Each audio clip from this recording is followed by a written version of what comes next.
Sir, you're charged with interference with the duties of a public servant. Sir. You're facing up to 6 months in jail and or a $2,000 fine. We are going to do probable cause. You have the right to remain silent. Anything you say can and will be used against you, sir. Yes, sir. On March 28, 2025, an officer was in the process of serving. The video opens with the judge laying down the charges, interference with the duties of a public servant.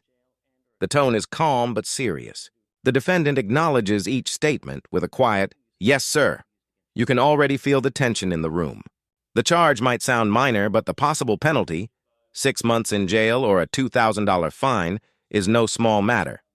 Question for viewers. Do you think interference is always clear-cut? Or can someone get caught up in a misunderstanding with law enforcement? A capital murder warrant on a suspect in Harris County, Texas. While conducting a felony stop, the defendant, who was identified by his Texas ID card, pulled up on the officer's perimeter, got out of their motor vehicle, and began walking to the residence where the murder suspect was. The officer's supervisor ordered the defendant to stop and stay right there. The defendant refused and continued to ignore officers while walking towards the residence. The officer's supervisor ordered the defendant to step back multiple times and then grabbed the defendant and took him to the ground. Now we learn what led to this arrest. Police were serving a capital murder warrant, a high-stakes operation in Harris County, Texas. But suddenly, this defendant drives up near the scene, gets out, and walks toward the very residence officers were surrounding. Despite being ordered multiple times to stop, he kept going. You can almost imagine the chaos, flashing lights, armed officers shouting commands, and one man walking straight toward danger. Drama note. Was this bravery, ignorance, or defiance? Him? Yes, Your Honor. Was he the capital murder suspect? No, Your Honor. I live there. Stop. Oh, sorry, sir. I believe that they were in the process of serving a warrant on someone else at the residence, and that's when they came in contact with the defendant. Ordered him to stop. He refused to stop going towards the residence, Your Honor.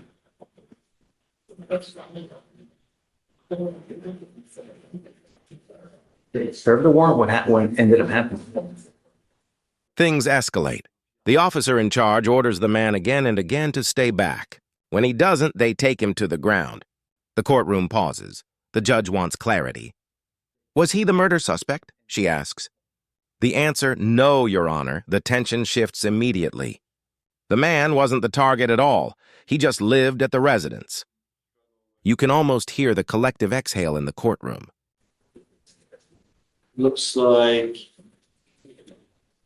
after refusing commands, there was a brief struggle where he was detained.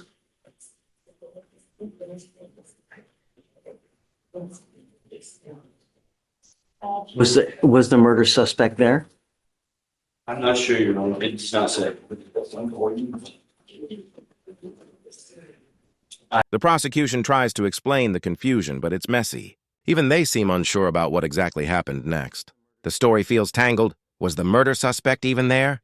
The officers weren't certain. The judge's patience starts to thin as the narrative falls apart.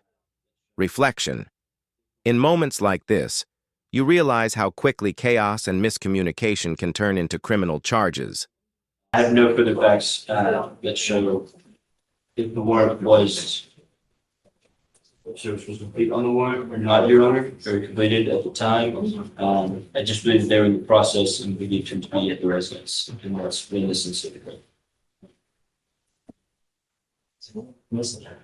Read it again, if you don't mind. Yes, Your Honor.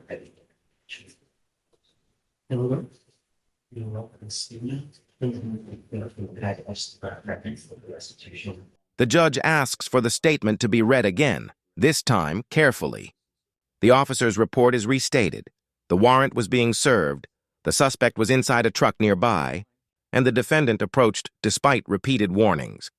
But wait, didn't they just say the suspect was in a house earlier? The contradiction is glaring. Even the judge seems confused now. Engagement question. Do you think the officers made an honest mistake, or does this sound like sloppy reporting? On March 28, 2025, the law enforcement officer and Squad 5 of the Houston Police Department's Gang Division served a capital murder warrant for a suspect observed inside a truck at a nearby residence. While conducting a felony stop, the defendant, who is identified by his Texas ID card, pulled up on the perimeter, got out of the vehicle, walked to the sidewalk, and began walking to the residence where the murder suspect was. The supervisor then ordered the defendant to stop and to stay right there. The defendant refused and continued ignoring officers and walking towards the residence.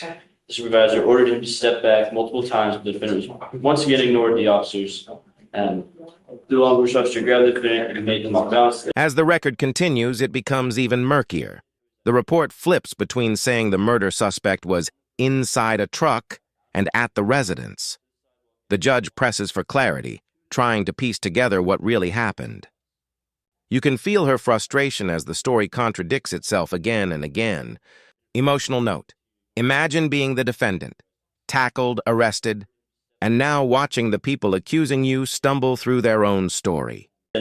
Ground. Okay, so now, but when you first started, you said they were going to a capital murder suspect in a car. Yes, Your Honor. That's what, so I was originally reading the summary, and I'm going straight from the gems now, Your Honor. It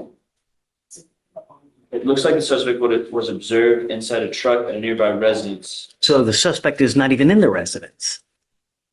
At this point, the judge takes control. She calls out the confusion plainly. So the suspect was in the truck, not in the residence? The officer hesitates. Yes, Your Honor. The realization hits. The defendant wasn't even heading toward the actual crime scene. That small detail changes everything. The courtroom atmosphere shifts from accusation to doubt. No. Then they later state that that the suspect, that the defendant here was walking towards the residence where the murder suspect was. I'm not sure, Your Honor. I have nothing for that. I find no probable cause in your case. Just be careful. Then comes the turning point. The judge says firmly, I find no probable cause in your case.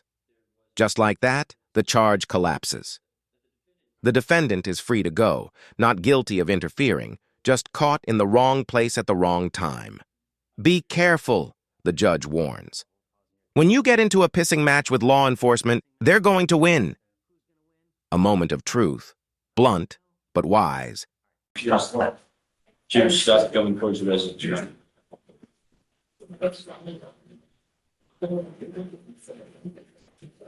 Did it serve the warrant? What ended up happening?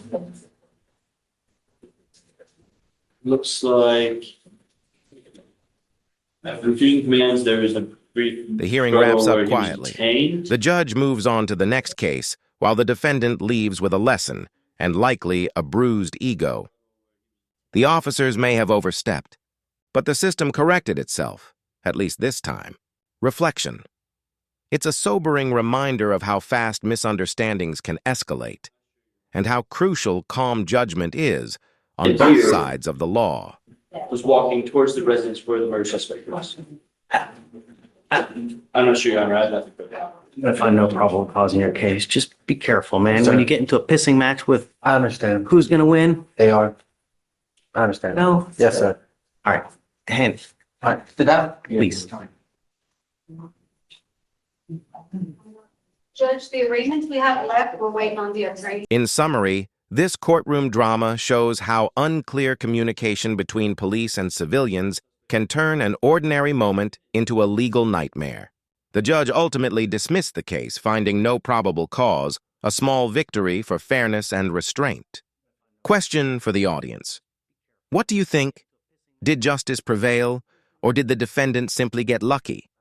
If you found this breakdown insightful, hit like, share your thoughts in the comments, and subscribe for more real courtroom moments and analyses that uncover the truth behind the tension.